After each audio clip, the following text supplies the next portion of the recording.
entra al radar. Llegó el 27 de septiembre, Sí. está aquí a la vuelta de la esquina. Así es. Y algunas encuestas arrojan un empate técnico entre usted y Gustavo Petro. ¿Cómo ve la situación? ¿Le preocupa este hecho? No, de ninguna manera.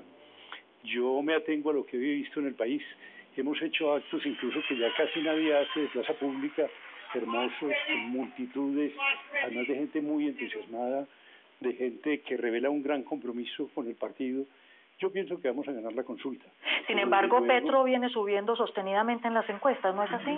Es muy posible. Yo muchas veces no me preocupo mucho de las encuestas, sino de qué percibo en la realidad, cómo veo el ánimo de la gente, dónde estoy, de qué manera me reciben, de manera que... Además yo estoy muy tranquilo porque yo he dicho, yo tengo un gran interés en construir el partido, en dejar el partido como una organización política permanente y no como un fenómeno efímero. Y yo he dicho, si yo pierdo con Gustavo Petro, yo lo apoyo, desde luego, pero creo que voy a ganar la consulta. Ha quedado de todas maneras la sensación en la opinión pública de que usted no ha querido ir a un debate público cara a cara con Petro.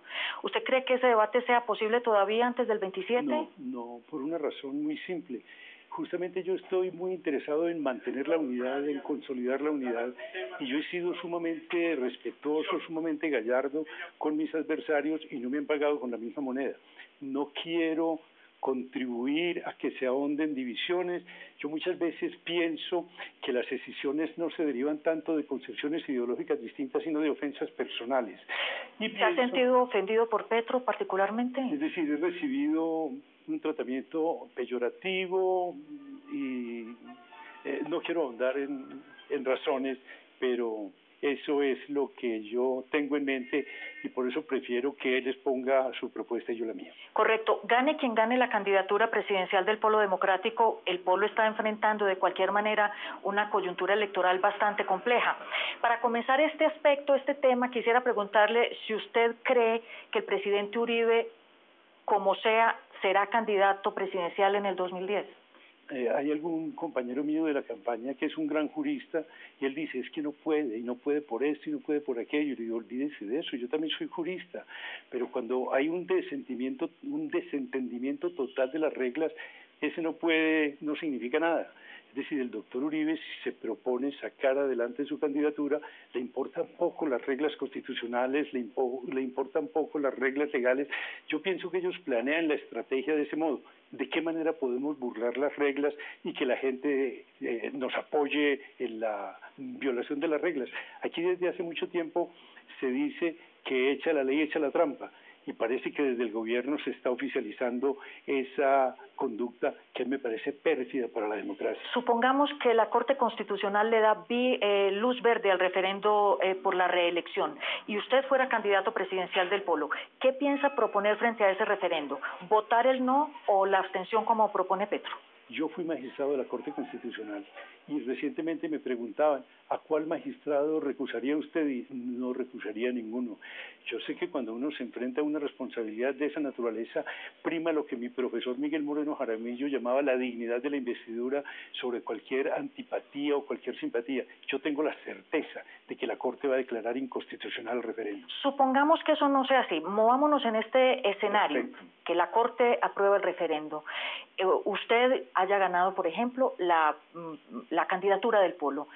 ¿Qué llamaría usted a hacer frente a ese referendo? ¿A votar o a abstenerse? Bueno, incluso el año pasado y aún el antepasado tuvimos reuniones el doctor César Gaviria y yo, él como director del Partido Liberal y yo como presidente del Polo Democrático Alternativo, y convinimos algo, que íbamos a aunar fuerzas en la lucha contra la reelección, porque tanto nosotros como ellos consideramos nociva, sumamente nociva, para una democracia tan precaria como la democracia colombiana, una segunda reelección del doctor Uribe. ¿Eso en qué se concretaría? ¿En un sí o un no? Yo pienso que en un llamado a la abstención. A la abstención. Y la abstención aquí es legítima, por una razón. porque es que este es uno de los pocos casos en que la abstención tiene sentido para evitar que se satisfaga el umbral y por tanto que el referendo produzca los efectos que se ha llamado a producir. Supongamos que el presidente Álvaro Uribe, si hubiera ese referendo, ganara los votos necesarios y llegara por esa vía a ser candidato presidencial, y que usted hubiera ganado la candidatura del Polo Democrático. ¿Usted insistiría en ir hasta las últimas consecuencias en ese debate electoral, ir solo, sin unidad con Partido Liberal o Conservador, a enfrentar al presidente Uribe? Bueno, en primer lugar, tengo que hacerle una observación. Nosotros no estamos pensando en que sea el presidente Uribe el que mantenga su proyecto, aun cuando desde luego él tiene gran interés en mantenerlo, él mismo. Pensamos en enfrentar al proyecto uribista, cualquiera sea la persona que lo encarne. ¿Con Uribe o sin Uribe? O alguno de sus seguidores. ¿Porque usted cree que es viable el uribismo sin Uribe?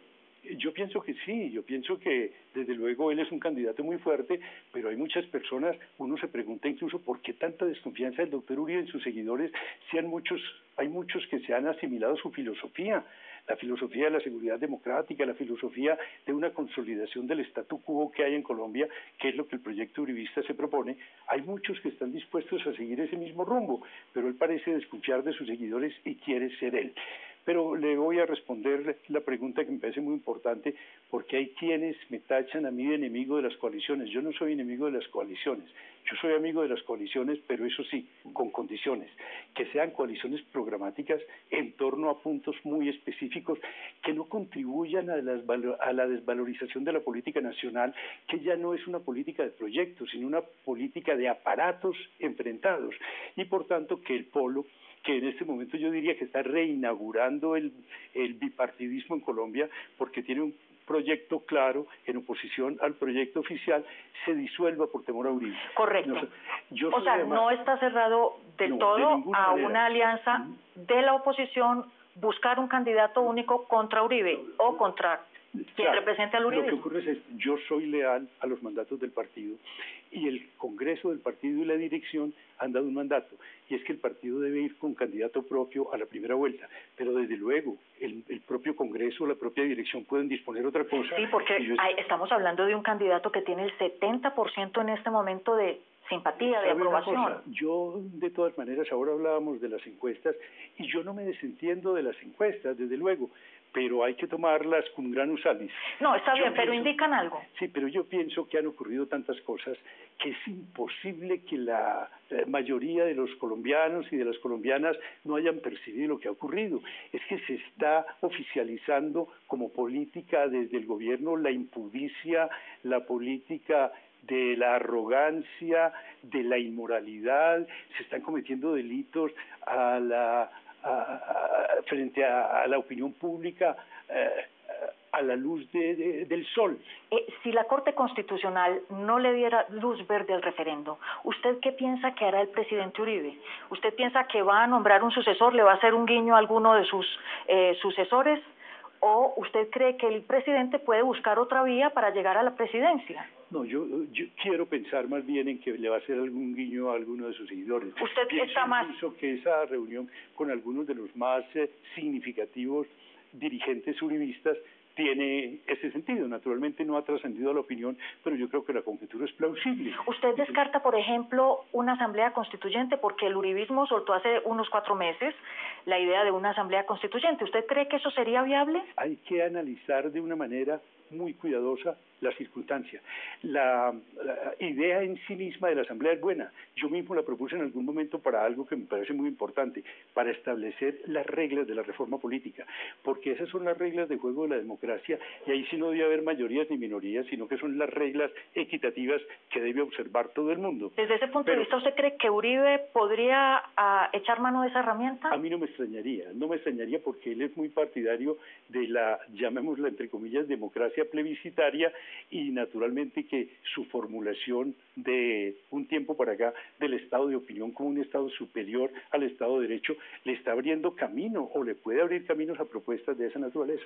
Doctor Gaviria, ¿cuánto afectó al Polo Democrático cuánto ha afectado las denuncias que ha habido de clientelismo, de corrupción en la administración de Bogotá y también la mención pues que hizo el presidente Chávez que vinculó al Polo Democrático a su proyecto regional? ¿Cree que esto ha afectado al Polo? Bueno, cuantitativamente es muy difícil de apreciar, digamos en qué porcentaje, pero yo creo que desde luego hay mucha gente que, por una parte, las acusaciones de corrupción las tomó muy a la ligera.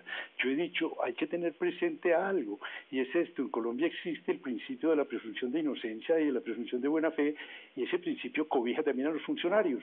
Si hay personas que saben concretamente de actos de corrupción y no los han denunciado, esas personas están incurriendo en un delito, que es encubrimiento por omisión de denuncia. Pero aún así, ¿usted cree que eso ha llevado a que aumente, digamos, una imagen negativa del Polo? Es que yo creo que eso se hace con ese propósito deliberado, y como decía Voltaire, calumniar, que de la calumnia algo queda, eso hace mal, desde luego, lo mismo que las declaraciones del presidente Chávez.